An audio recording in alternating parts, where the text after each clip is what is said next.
Good morning. How are you guys? Incredible. Welcome our panelists. This is Dan Steiner, Victoria Robinson, and Josh Chumley. Have a seat, guys. Tell us who you are, guys, the name of your ministry, and what you're doing to fight for life. Dan Steiner, Chief Cook and Bottle Washer of PreBorn Ministries, and we are the competition to Planned Parenthood, saving 200 babies every day. 200 babies every day. Online, saving babies. So, Dan, my goodness, Roe v. Wade got overturned, and the abortion industry was ready. They were ready, and they had been planning for decades to be able to take the medication abortion pill through the snail mail as the new alternative to killing babies. The whole landscape has changed now, brother. It's completely changed. Can you help us understand where this is going, the threats that are coming, the dangers of what's being pushed, and what do we need to know to be prepared to love on families and to save these children whose abortions are showing up in mailboxes? Yeah, so at the turn of Roe versus Wade last year on June 24th, the checkerboard was knocked over, and the whole abortion profile has changed in America for the worse. Group Mark, he just mentioned, which is they're authoritative because they're the killers, actually said there were 60,000 more abortions in the past year than there was before the overturn of Roe versus Wade. Now, how can that be? Well, number one, they put over 16 abortion clinics and mobile units right outside of pro-life states for abortion trafficking. But to more clearly convey what's going on here to your heart and to your congregation, let me talk about Maria, a real story. Maria was a millennial in a pro-life state. She couldn't get an abortion because she was beyond the point where she could get an abortion by the laws of the state. And so what did she do? Well, she went where she goes every place. She's a digital native, to the internet, where she has her friends, where she gets everything delivered to her house. And she ordered the deadly abortion concoction, RU46, prostaglandin, and progesterone, had it delivered to her mailbox. And one morning, when her parents were gone, she took it, and it worked. After hours of bloody trauma, she delivered her baby, dead, on her bathroom floor, with all the biological accoutrements to accompany it. Now, what's she going to do with that? She going to flush it? She going to throw it in the trash? Or she wrapped it in a washcloth and brought it to one of our clinics and traumatized our people at our clinics too. This is happening today in your neighborhood. Yep. The abortion clinic of today is your neighborhood girl's bathroom. And tomorrow. Yep. And college campuses. Yep. They're putting abortion pill little vending machines. Yeah. It's crazy. The abortion clinics of today is our neighborhood, and it's over 50% of abortions now are chemical. They're not going into abortion clinics. They're not going into pregnancy clinics. 58% are the last statistics. 58% of the babies killed in America, in the land of the free and the home of the brave right now, not surgical. It's a pill. How much should they want it to be? 100%. So now they don't have to pay for brick and mortar abortion centers. They don't have to pay the lease on the buildings. They don't have to pay the abortion staff. They don't have to fly late-term abortionists around the country because a lot of people don't want to kill babies that late. Shocker. And they've eliminated the need for the third-party vendors who come and take away the limbs and the body parts of children if they don't sell them to interested third parties, and Kamala Harris covers up the investigation of Planned Parenthood. They've now eliminated all those costs. So they can now roll out a cheap-to-manufacture, sell-at high-margins abortion pill, which, by the way, is a Nazi-era relic, by the way. I don't know if you knew that. RU486 is the name of the abortion pill. Do you know what RU stands for? Roussel Uclof, the French manufacturer who invented the abortion pill, and then Bill Clinton brought it to America in 2000. Shocker. Roussel Uclof has a majority shareholder named Hoechst AG. Hoechst AG emerged from the breakup of a German chemical company known as IG Farben.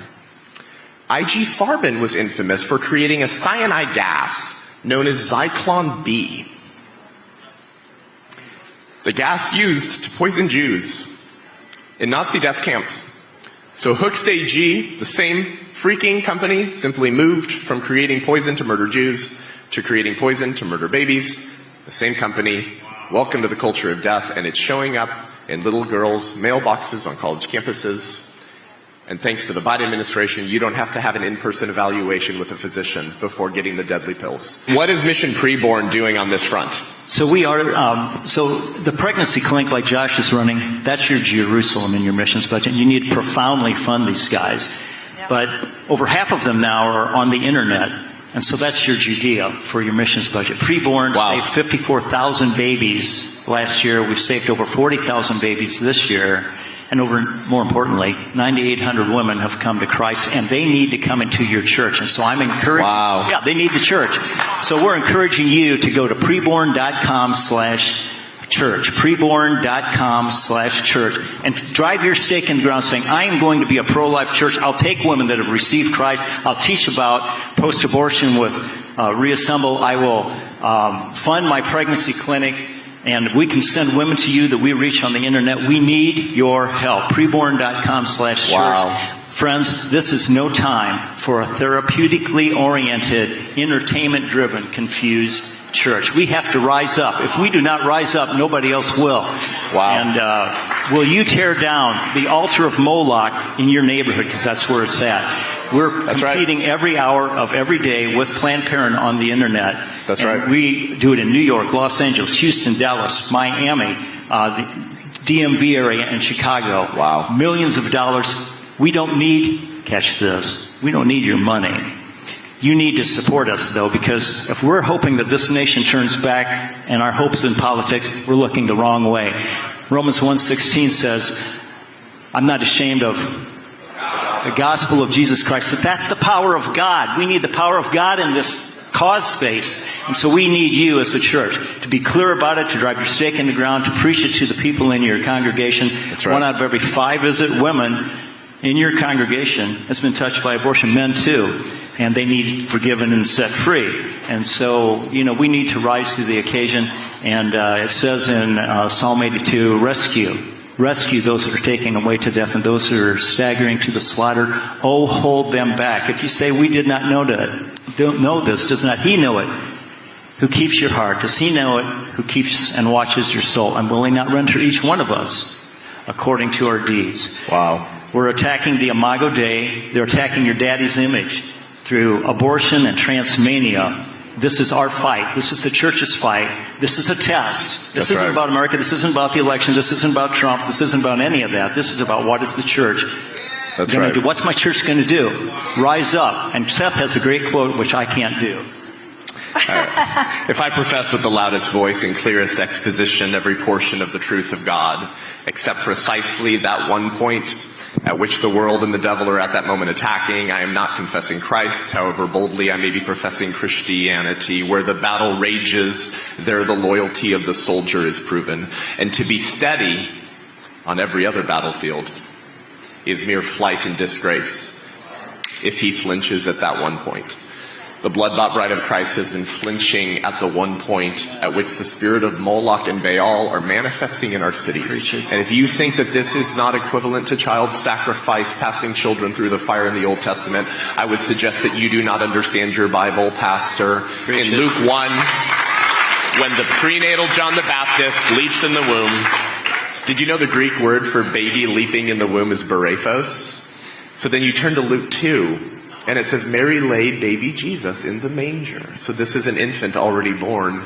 It's the same Greek word for baby, barephos, because God sees no distinction in value, dignity, and a right to life between babies in the womb and babies outside the womb. And this is why I speak in churches with the White Rose Resistance all around the country, to prick the conscience of God's people, to be like Gideon in Judges 6, and walk out of the cave we've been hiding in, and start actively tearing down the high places of child sacrifice in America.